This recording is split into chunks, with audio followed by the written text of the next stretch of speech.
Hey Star Trek fans, Dan Gunther here. Welcome back to Kertrats Productions and welcome to 2025. In this video, I wanted to give kind of a quick overview of what we can expect over the course of the next year from Star Trek. And if you stay tuned to the end of the video, I'll also kind of go over what my plans are for this channel going forward. So 2024 was a pretty big year for Star Trek, but it was also a year with a lot of endings. We saw the final episode of Star Trek Discovery, the final episode of Lower Decks, and what may have been the final episode, unfortunately, of Star Trek Prodigy. Now, between those three series, we did get 40 episodes of Star Trek, 10 each for Discovery and Lower Decks, and 20 for Season 2 of Star Trek Prodigy. And unfortunately, it looks as though 2025 is going to see a bit of a reduction from that. We're going to start, first of all, with films, which is something that has not been seen a lot of in the Star Trek universe over the past few years. In fact, a really sad statistic is the current gap between Star Trek films is longer than any gap between any two other Star Trek films. So what that means is since 1979, since Star Trek the Motion Picture, there hasn't been as big a gap between two films as there has been between Star Trek Beyond and now, which is kind of a crazy thing to wrap your mind around. But that dry spell of films is going to be ending finally this month. Later this month, we get the streaming film Star Trek Section 31, starring Michelle Yeoh and a very colorful cast of characters. Now, I can say I'm very much looking forward to this film. I was a little bit hesitant about it, as I'm sure a lot of Star Trek fans have been, with the kind of focus on Section 31. However, I'm thrilled to see Michelle Yeoh bringing this character back.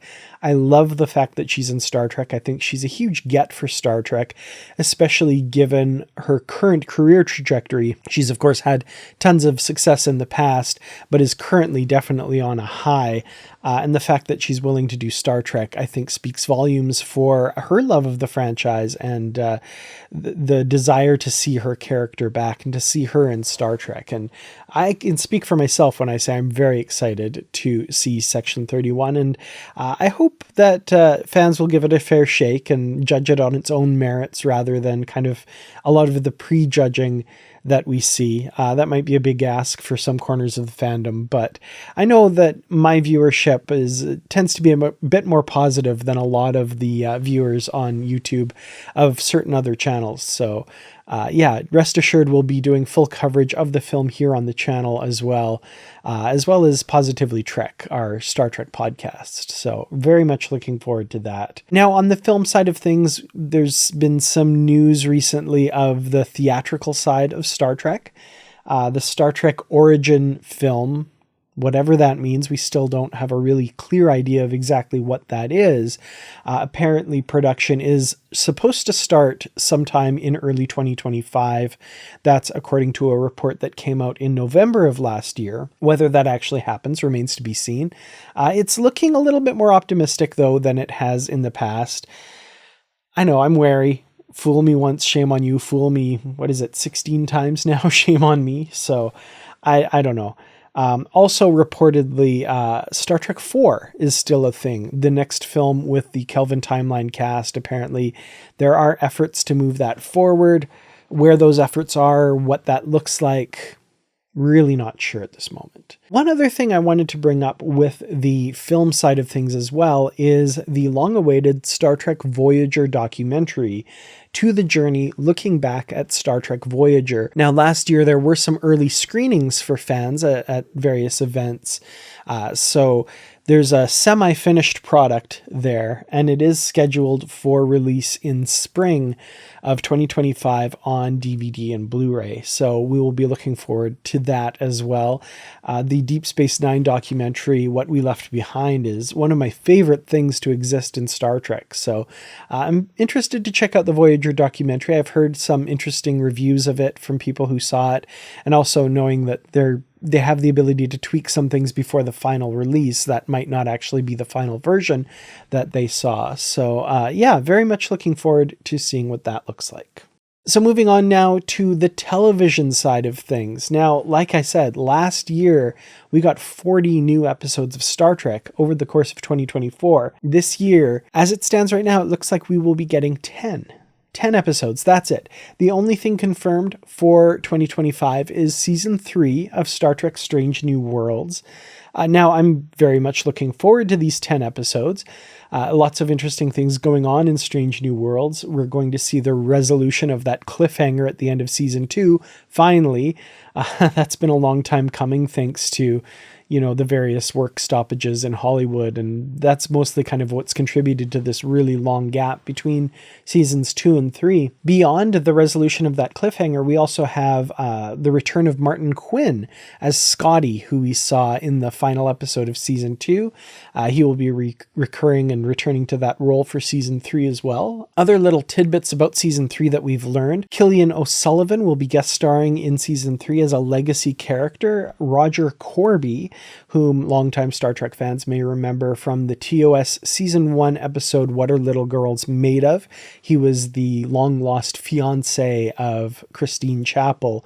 So it looks like we'll be seeing the start of their relationship here, with Killian O'Sullivan playing the Roger Corby role. And another big reveal was that New Zealand actor Rhys Darby will be guest starring at some point during season 3. I'm a huge fan of Rhys Darby's work. I loved his roles in all sorts of things, What We Do in the Shadows, the film, and of course his part in Flight of the Conchords and his starring role in Our Flag Means Death. I'm a huge Rhys Darby fan. I think he's hilarious. I'm very curious what role he's going to play. They haven't revealed that yet, only saying that he is playing a legacy character. So a character we have seen before in Star Trek. So very interesting and very curious to see what that reveal is. Now, as I said, Strange New World Season 3 will be the only Star Trek that we see on television, because the other television show that's in production, Star Trek Starfleet Academy, is likely to hit our screens in 2026. So it's likely that they won't have that completed for a release in 2025. Maybe we'll be surprised, though. I highly doubt it. They are saying expect that to be in 2026. We have learned some interesting things. It is, of course, in production right now and will continue to do so for some time in 2025. The return of some characters from Star Trek Discovery in Star Trek Starfleet Academy, which of course takes place after Star Trek Discovery in the timeline. We have the return of Sylvia Tilly, Jet Reno, and Admiral Vance. 3 characters I love. Very excited to see them returning. But also the big news that Robert Picardo would be starring in the show as the EMH, as the Doctor from Voyager. Very excited for that. He was also in season 2 of Star Trek Prodigy.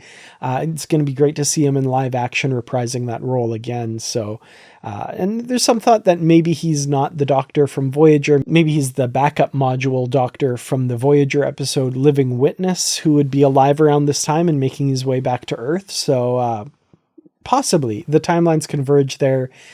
I personally believe they're probably not going for that deep a cut. It probably is the Voyager EMH that he is playing, who's been operational for nearly 1,000 years now, I guess. So that's pretty cool. We also have Holly Hunter starring in Starfleet Academy, which blows my mind. That's amazing. I love Holly Hunter. Paul Giamatti. This was another huge reveal that he would be playing a villain in season 1 of Starfleet Academy. And more recently, we've had the reveal that Tatiana Maslany would be in the show in some capacity as well. Tatiana Maslany, of course, famous for her work in Orphan Black and She-Hulk. I'm a huge admirer of her as well. And more recently, wrestling champion Becky Lynch has reportedly joined the cast as well. So I'm not as familiar with her work. I'm not a big wrestling aficionado, but those of my friends who are tell me this is a pretty big deal. So that's awesome. That's really cool. She also seems very enthusiastic to be a part of the show, which is always very welcome. So yeah, that's not likely to hit our screens in 2025, but they will be working on it and getting it ready for us to see in 2026. So moving on now to books that we can see in 2025. As of now, there have only been 2 Star Trek novels announced for 2025, both of them Star Trek Strange New Worlds novels. The first is the novel Toward the Night by James Swallow, releasing on April 29th.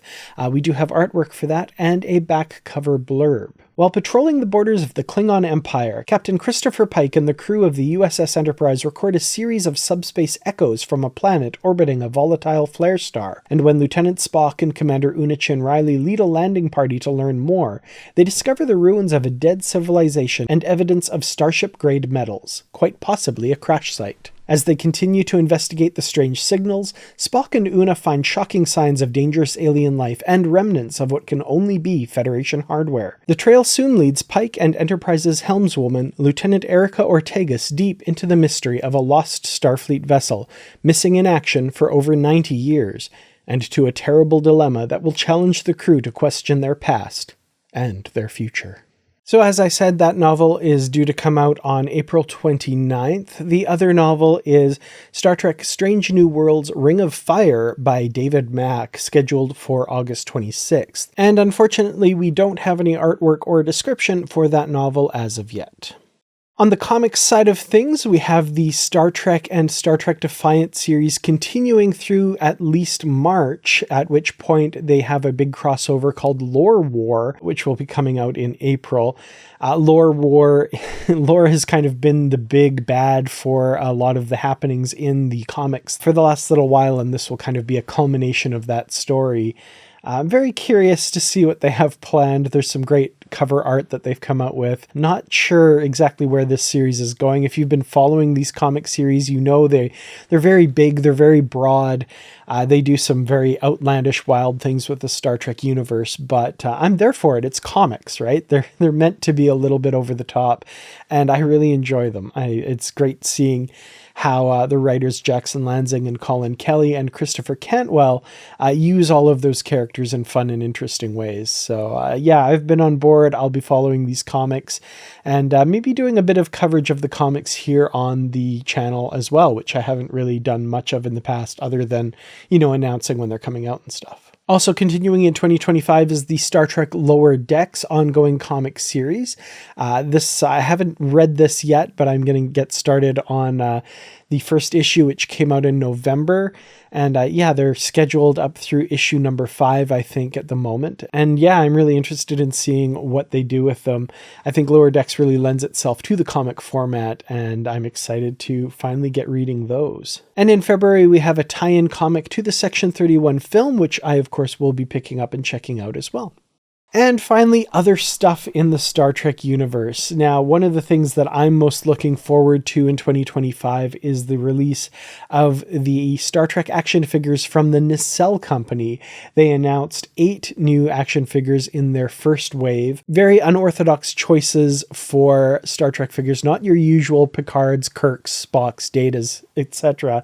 Instead, their first 8 figures are Captain Edward Jellicoe, Valkyris from Star Trek III, The Search for Spock, Peter Preston from Star Trek II, The Wrath of Khan, Captain Rachel Garrett from Yesterday's Enterprise, Tuvix, Mirror Captain Archer, Weyoun from Deep Space Nine, and Captain Sulu from Star Trek VI, The Undiscovered Country. I love these choices. I've kind of talked myself into picking up all of them, which I don't know. My wallet might not enjoy that too much, but they are aiming for an under $30 price tag for each of these. So it's not as bad as, say, the XO6 figures, which of course are continuing into 2025 as well. I have a few of those. I do plan to pick up more. I'm basically collecting the Deep Space Nine ones and also a couple of the Discovery ones. I have Michael Burnham there. Saru, unfortunately, is too tall to fit in the shelf, so he's on an upstairs bookshelf. But I do have a few XO6 characters, looking to collect a few more over the course of the year. Very pricey, very expensive, but just gorgeous, gorgeous products. Also continuing in 2025 is the Fan Home Starships collection. I have not, unfortunately, gotten my hands on any of these, as they are currently still not selling them in Canada. But for those of you in the US and the UK, enjoy your Fan Home Starships collection. They look incredible. They've been doing a great job kind of picking up where Eagle Moss left off after they went out of business, and I'm very jealous. 2025, we also have revealed already a couple of the Hallmark Star Trek ornaments. We have the USS Titan from Season 3 of Star Trek Picard, as well as Hologram Janeway from Star Trek Prodigy.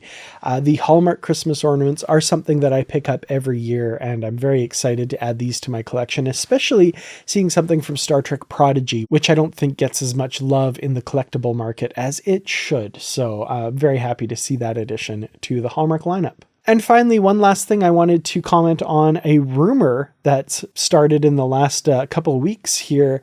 Apparently Lego might be getting into the Star Trek business.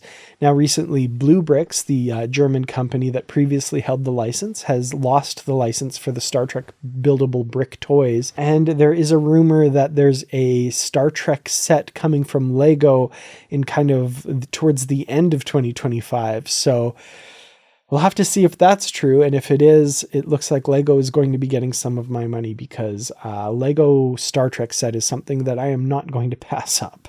And that's kind of the main things that are coming this year for Star Trek. Is there anything that I missed? Please let me know in the comments, and also let me know in the comments, what are you most excited for 2025? For me personally, I'd have to say, of course, Strange New Worlds third season, as well as the Section 31 film are kind of at the top for me.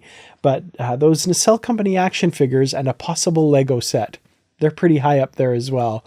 And the novels, of course, are always something that I'm really big into. Now, that leads me into talking a bit about what the plans are for this channel for 2025. Those of you who have been enjoying the Week in Trek weekly news segments, at least in weeks where there has been a lot of news, I will continue to do those, bringing you the kind of weekly state of the Star Trek world, what's been going on, and any new releases that are coming out that week. Now, a few people have been asking about this, and I am going to try and start this up again. Quite a while ago, like 8-9 years ago, I started doing these rewatch reviews where I was watching and reviewing all of the episodes of Star Trek in alphabetical order, just as a kind of a way to make them a little bit more random than doing like a chronological rewatch. And I've decided to pick that up again. There's a few that are missing from the list that I'm going to re-record and re-upload. These are ones that have been taken down for various reasons, copyright, etc. And then I'm going to, of course, be continuing on. So it's a daunting task. The funny thing is I did the math, and if there's no new episodes of Star Trek, if they don't make any more, it would take 18 years to do one a week, basically. So I don't make any pretension that I'm going to actually get through all of the episodes of Star Trek, but I'm going to start on it and see how far we get. The ironic thing is, if I just kept going when I started, I'd be about halfway through now, which is kind of amazing. But yeah, those are going to continue. You'll be seeing those hopefully one a week, except when I'm not able to do that, if there's something really big going on that takes precedence. But I'm excited to do those again. We're going to resume the Positively Trek podcast on a regular basis as well. Right now, bi-weekly episodes is what we're looking at, except when new Star Trek is coming out, then we'll be putting out a new episode each week talking about that week's new episode. So those of you who enjoy the Positively Trek podcast, you can subscribe wherever you get your podcasts, or there will also be a video version here on the channel, which is something I've been experimenting with, doing more of a video side of it rather than just the audio. So hopefully that works out. We've been having a lot of fun with that. And of course, the live show on Saturdays after new Star Trek drops, the Unready Room that I do with Brandy Jackala, that will continue whenever there's new Star Trek. Unfortunately, like I said, there's not much new Star Trek this year, but we will be doing an episode on Saturday, January 25th, the Saturday after the Section 31 movie drops. So there you have it. Those are kind of the broad plans for the channel and for the Positively Trek podcast. Thank you so much for watching this week. I really appreciate it. Thanks, as always, to the Patreon supporters. You make these videos possible. Thank you very, very much. To everyone else, again, thank you so much for watching. I will see you in the next episode. Until then, as always, live long and prosper, and have a great 2025.